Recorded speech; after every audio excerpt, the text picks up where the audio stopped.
สบายดีเฮามาเบิ่งcomparison of English and Laos consonants เนาะก็คือการเปรียบเทียบตัวอักษรภาษาอังกฤษใส่กับตัวอักษรภาษาลาวเนาะตัวอักษรภาษาอังกฤษนี่หรือว่า English alphabet จะมีอยู่26ตัวเนาะ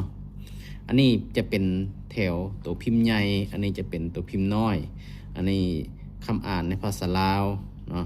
และอันนี้เป็นสระ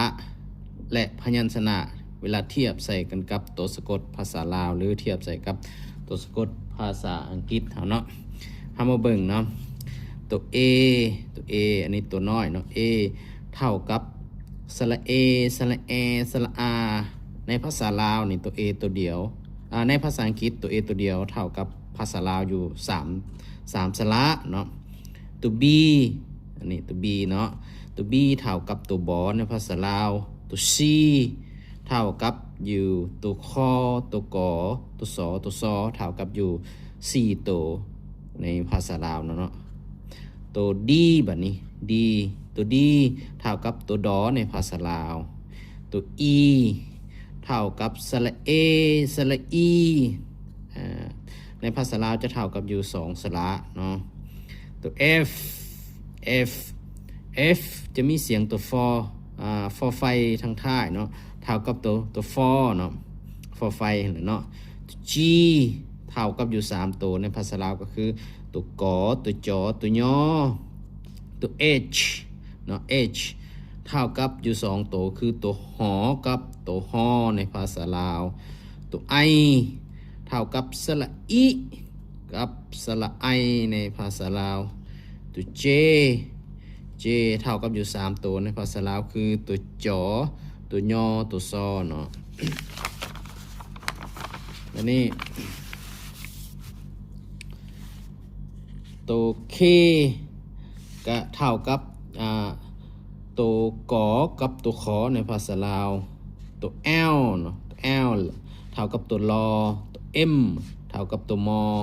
ตัว N เท่ากับตัวนอตัว O เท่ากับสระโอกับสระอตัว P เท่ากับตัวพอไพนี่เนาะกับตัวปอปาเนาะตัว Q เท่ากับตัวคอกับตัววอเป็นตัวควบเนาะในภาษาลาวนะเราจะอ่านว่าคอวอตัว R เท่ากับตัวรอเรดาเนาะหรือว่ารอฮันลินตัว S เท่ากับตัวสอกับตัวซอตัว T เท่ากับตัวตอตัวดอตัวทอตัวภาษาอังกฤษตัวเดียวเท่ากับ3ตัวในภาษาลาวเนาะตัว U ในภาษาอังกฤษเทียบกับสระภาษาลาวจะเป็นสระอุสระอูไม่กังสระอิวตัว V เท่ากับตัววอตัว W เท่ากับตัววอคือกันเนาะตัว X เท่ากับตัวกอตัวซอตัวสอตัว Y เท่ากับตัวย่อถ้าเป็นพยัญชนะถ้าสระจะเป็นสระไอสระอิสระอีและตัว Z ตัวสุดท้ายเท่ากับตัวซอในภาษาลาวสระภาษาอังกฤษเนี่ยจะมีอยู่5ตัวเนาะจะมีตัว A E I O U เนาะซึ่งเวลาเราเปรียบเทียบใส่ภาษาลาวตัว A ก็เท่ากับสระ A สระ A สระ E สระ R เป็นสระ E ก็ได้เนาะตัว E